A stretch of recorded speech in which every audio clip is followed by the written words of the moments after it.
ரகு, அதாவது வாழ்த்து சொல்றாங்களோ இல்லையோ, அதை விட முக்கியம் அரசியல்வாதிகளுக்கு என்னன்னா எல்லா ரிலிஜியன்ஸையும் ஒரே மாதிரி ட்ரீட் பண்ணணும். அதுதான் முக்கியம். இந்தியாவில அதுதான் இப்ப நீங்க செய்ய வேண்டிய முதல் வேலை. நீங்க இப்போ விநாயகர் சதுர்த்திக்கு வாழ்த்து சொல்லுன்னு சொல்றாங்க. சொன்னா என்ன சொல்லுவாங்க? அவங்கள மாதிரி கொண்டாடணுமா? நீங்க மாஸ்க்கு முன்னாடி போயிட்டு நீங்க ஒரு வெற்றி கோஷம் போடுறது, அவங்கள தூண்டுற மாதிரி ப்ரொவோகேட்டிவ் ஜெஸ்டர்ஸ் எல்லாம் பண்றது, அதெல்லாம் நடந்துகிட்டு இருக்கு மகாராஷ்டிரால. இப்ப திருப்பதி லட்டுல பாருங்க, அதாவது ஜெகன்மோகன் ரெட்டி கிறிஸ்டியன்ங்கிறதுனால அதாவது வெயிட் பண்ணுவோம். அது என்ன, அதுல என்ன இன்வெஸ்டிகேஷன்ங்கறத பாப்போம். இல்ல வாழ்த்து சொல்லலையான்னு கேக்குறத நீங்க அப்படி பெர்செப்ஷனா மாத்த முடியாது இல்லையா? நீங்க ரம்ஜானுக்கு எப்படி வாழ்த்து சொன்னீங்களோ அல்லது மற்ற பண்டிகைகளுக்கு எப்படி வாழ்த்து சொல்றீங்களோ அதே மாதிரி ஏன் இதுக்கும் சொல்லல அப்படின்னு கேக்குறாங்க. நான் திரு ஐயநாதன் சொல்ற மாதிரி எந்த பண்டிகைக்குமே வாழ்த்து தேவையில்லை.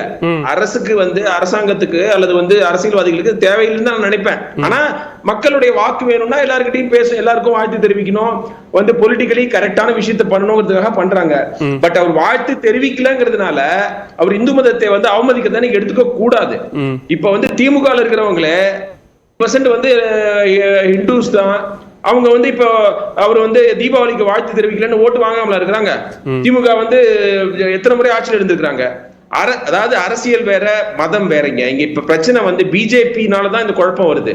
அவங்க தான் இந்த பொட்டு வைக்கிறது, குல்லா போடுறது, சாப்பிடுறது, பேசுறது, இதெல்லாம் வச்சு நாட்டை பிரிவினை பண்றாங்க. இன்னைக்கு ஏதாவது நம்மளுக்கு கிடைக்குமா? இப்ப பாருங்க, திருப்பதி லட்டு விவகாரத்தை அவ்வளவு பெருசா ஆக்கி இருக்கிறாங்க. எங்க ஜெகன்மோகன் ரெட்டியே அவருக்கு வாக்கு எல்லாம் இந்துக்கள் போட்டதாக ஜெயிக்க முடியும், அவர் வேணே பண்ணுவாரா? இந்த லாஜிக் கூட தெரியாம அவர் இப்படி பண்ணிட்டாரு, இவ்வளவு பெரிய குற்றம் நடந்துருச்சு அப்படின்னு ஒரு கான்ட்ரவர்சி எடுத்து பேசிட்டு இருக்காங்க. இதுதான் இங்க பிரச்சனை. மதத்தை அரசியல் லாபத்துக்காக பயன்படுத்துறாங்க. அவரு இப்போ ஒரு ஜாதி தலைவர் பேரை சொல்லலீங்க, அவரை நீங்க ஒரு ஜெனரல் தலைவராக கூட சொல்லலாம். அதுக்குன்னு அந்த ஜாதியை சேர்ந்தவங்க ஏன் இவர் பேரை சொல்லல, காமராஜர் பேரை சொன்னாங்க, இவர் பேரை சொல்லல அப்படிலாம் பேச்சு வந்தது. அப்புறம் எப்படிதான் அரசியல் நடத்துறது?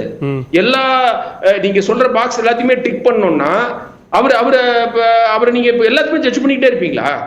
அவர் ஏதோ ஒண்ணு சொன்னாருன்னா ஏன் அவர் சொன்னார், ஏன் பொட்டு வச்சீங்க, இன்னைக்கு பொட்டு வைக்கல, ஏன் இதுக்கு வாழ்த்து தெரிவிக்கல, அவர் பேர் சொன்னீங்க இவர் பேரை சொல்ல, இவர் பேர் சொன்னீங்க அவர் பேரை சொல்ல, இப்படியே கேட்டுட்டு இருப்பாங்க. இப்போ அதுல ஒரு தடுமாற்றம் இருக்குங்கிறாங்க, ஒரு கிளாரிட்டி இல்ல, ஒரு தடுமாற்றம் இருக்கு. இப்ப நீங்க இதை நோக்கித்தான் என்னுடைய அரசியல் அப்படின்னா அதுல ஒரு கிளாரிட்டி இருக்கணும் இல்லையா? அது இல்ல, ஏதோ ஒரு தடுமாற்றம் இருக்கு. ஒரு நாள் இப்படி செய்யறாரு, ஒரு நாள் அப்படி செய்யறாரு, இன்னைக்கு போய் மரியாதை செலுத்தணும்னு பொட்டு வச்ச போட்டோ காணோம் அப்படின்னா அப்ப அது கேள்விக்குள்ளாக தானே செய்யும். நீங்க எல்லாருக்குமானவர், உங்க கட்சி எல்லாருக்குமானது அப்படின்னா அந்த கேள்வி எழத்தானே செய்யும். அவங்க கட்சியை சேர்ந்தவர் என்ன சொன்னாரு?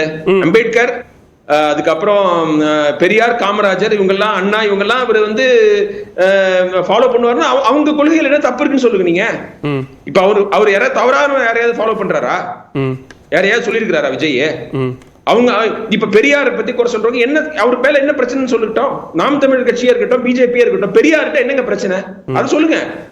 அதுக்கப்புறம் நீங்க அவர் அவரை சொல்ல இவரை சொல்லன்னு கேட்கலாம். அம்பேத்கர் என்ன பிரச்சனை, காமராஜர் கிட்ட என்ன பிரச்சனை? அவர் ஃபாலோ பண்ற, அவர் ஒரு பெரிய ஐகான்ஸ் தான் ஃபாலோ பண்றேன்றாரு, அதுல என்ன தப்பு?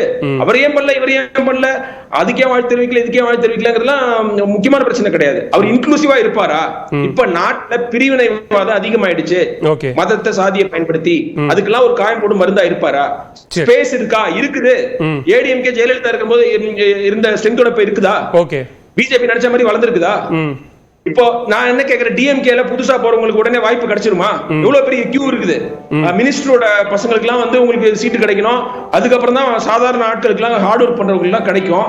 அப்ப புதுசா வர இளைஞர்களுக்கு அரசியல்ல எனக்கு பதவி வேணும், நான் ஜெயிக்கணும், தேர்தல் நிக்கணும்னா எங்க ஸ்பேஸ் இருக்குது? அது பக்கம் கூட ஒரு ஜனநாயக பரவல் தானே அது. விஜய் பாப்புலர் ஆனவர், டாப்ல இருக்காரு மார்க்கெட்ல, அவர் இறங்குறாரு, அவர் மூலமா புதியவர்களுக்கு வாய்ப்பு கிடைக்கலாமே. அதுக்கு முன்னாடி நீங்க அதை சொல்லுங்க, இதை சொல்லுங்க, எல்லாத்தையும் நீங்க முன்னாடியே சொல்லிடுங்க. விஜயகாந்த் மதுரையில மாநாட்டில் தான் எல்லாம் சொன்னாரு. அதே மாதிரி விக்ரவாணி மாநாட்டில் சொல்லட்டுமே. அதுக்கப்புறம் அவர் முழு நேர அரசியல் வந்ததுக்கு அப்புறம் கேள்வி கேட்காம. சரி, ஓகே. கார்த்திகேயன்